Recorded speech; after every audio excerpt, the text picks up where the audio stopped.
Здравствуйте! Вы на моем рукодельном канале, с вами Любовь.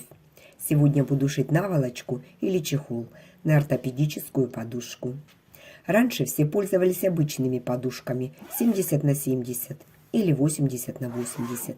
Сейчас все больше людей выбирают ортопедические подушки, и я не исключение. Я пользуюсь подушкой много лет, она из дорогого сегмента, и меня в ней все устраивает. После последней стирки одеваю наволочку, а молния раз и разошлась.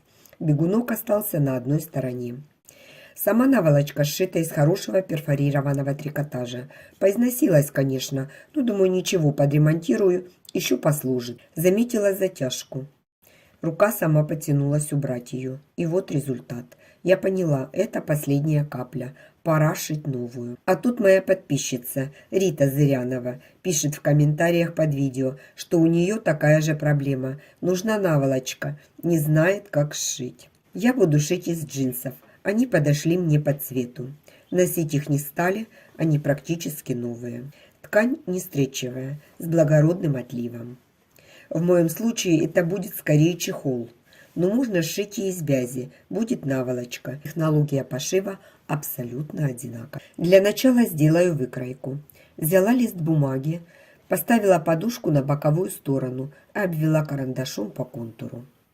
По выкройке видно, что подушка из двух валиков разной высоты. Вырезаю, и выкройка готова. Замеряю длину. В моем случае 31 сантиметр. Вырезала две заготовки по размеру больше моей выкройки. Чехол будет стеганый, поэтому собрала сэндвичи для стежки. Их будет два. Определяю длину центральной детали. Это предварительный замер, уточнять его буду позже, поэтому возьму с запасом. У меня 74 сантиметра, возьму на всякий случай 80. И осталась еще одна мерка – ширина центральной детали. В моем случае 48 сантиметров. Для центральной детали сделала заготовки шириной чуть больше 50 сантиметров. При стежке детали потеряют размер. Беру с запасом.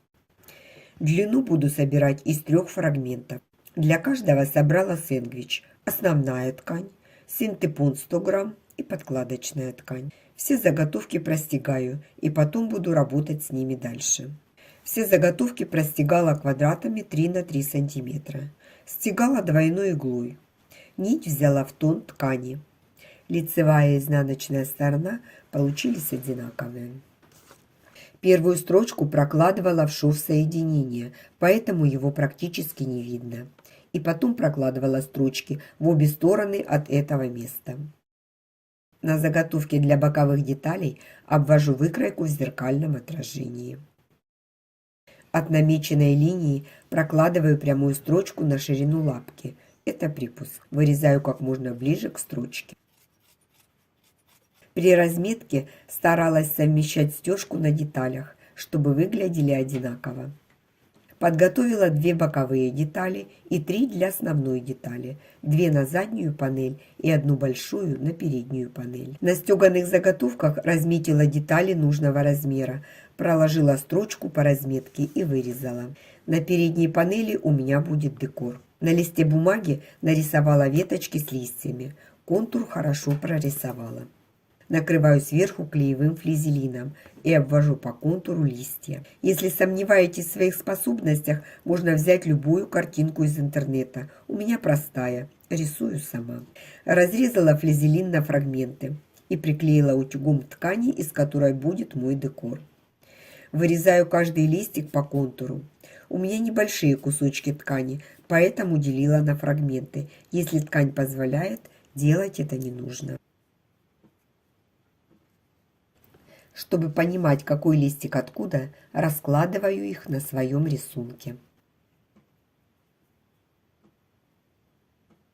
Взяла переднюю панель чехла и перенесла на нее листья. Старалась точнее повторить свой рисунок. Воспользуюсь клеем-карандашом, чтобы временно закрепить вырезанные детали. Все элементы декора приклеила. Как видите, у меня веточки будут разного цвета, обе в пастельных тонах. Подобрала нитки в цвет ткани и буду пришивать каждый элемент как аппликацию. Ширину строчки возьму 3 мм. Использовать буду трикотажную строчку. Эту строчку часто использую для пришивания аппликаций. Элементы у меня проклеены флизелином, края не сыпятся, и эта строчка подойдет идеально. Можно, конечно, использовать и зигзаг с минимальной длиной стежка. Лапка у меня специальная для пришивания аппликаций. Как видите, у нее широкий вырез для лучшего обзора. Все элементы пришиты. Осталось дорисовать веточки. Сделать это можно по-разному. Просто нарисовать веточки, как на рисунке, и повторить строчкой. А можно сделать со смещением. У меня будет второй вариант. Оформлять веточку буду усиленной трикотажной строчкой. Сдвиг делала на ширину лапки от каждого края элемента. Так размер сохраняется и выглядит как тень.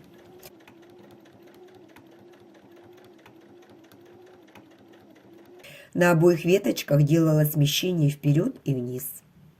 Использовала нити двух цветов, черную и темно-коричневую. Изначально я планировала сделать фон из этих тканей и по нему уже контурный рисунок. Сейчас в тренде такой вид декора. Его используют для оформления стен, пишут картины в этом стиле, а я хотела использовать для подушки. Потом поняла, что фигура из ткани закроет стежку основного полотна. Я, наверное, консерватор и захотела сохранить стежку и выбрала вариант со смещением рисунка. Может, кому-то понравится первый вариант. Используйте. А я буду соединять фрагменты в один кусок. Складываю детали лицом к лицу и прокладываю строчку. Соединила в одно полотно нужного размера. На изнаночной стороне срезы закрыла киперной лентой. Мне нужна аккуратная изнанка. Все нитки от декора вытащила на обратную сторону и завязала попарно. Если декор позволяет, конечно, лучше сразу делать сплошную заготовку основной детали, чтобы избежать вот таких дополнительных соединений. Уточняю длину основной детали. Для этого промеряю по припуску боковую деталь, непосредственно как будут совмещаться срезы. Получилось 80 сантиметров. Отрезаю молнию нужной длины, в моем случае 50 сантиметров, и одеваю бегунок.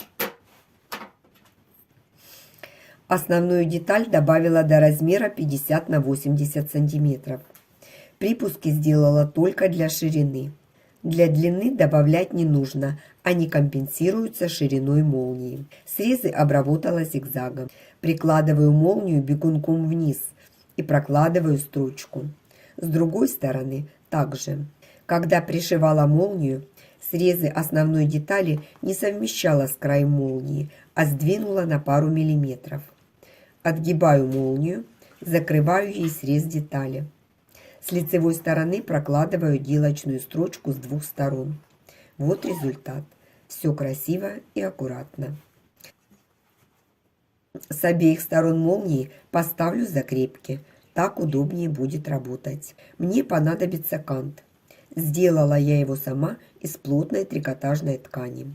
Полоску шириной 3 см складываю пополам. Внутрь вставляю шнур нужной толщины. Прокладываю строчку как можно плотнее к шнуру. Делала это при помощи лапки для вшивания молнии. Очень удобно. Приколола кант по контуру боковой детали.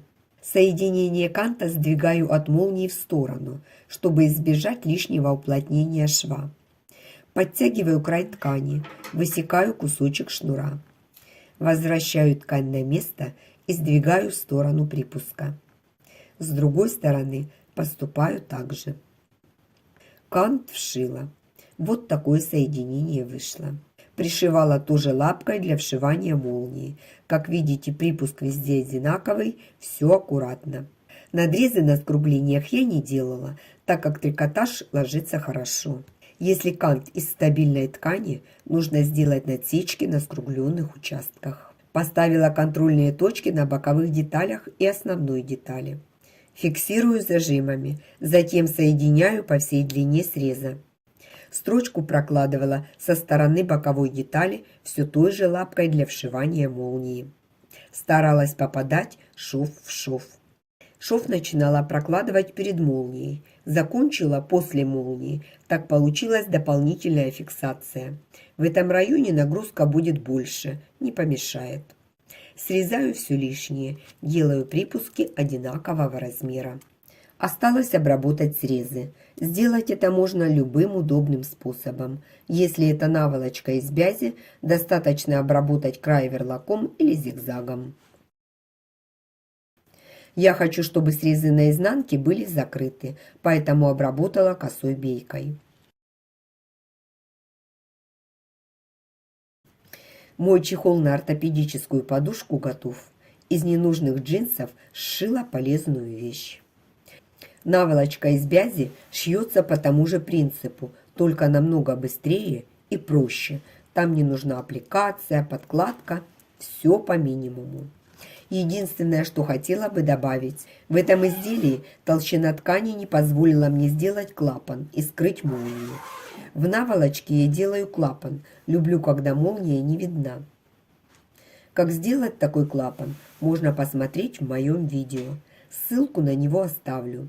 Кто заинтересуется, заходите, смотрите. А я благодарю всех за просмотр, желаю вам вдохновения и удачных проектов. Следите за новостями на канале. До новых встреч!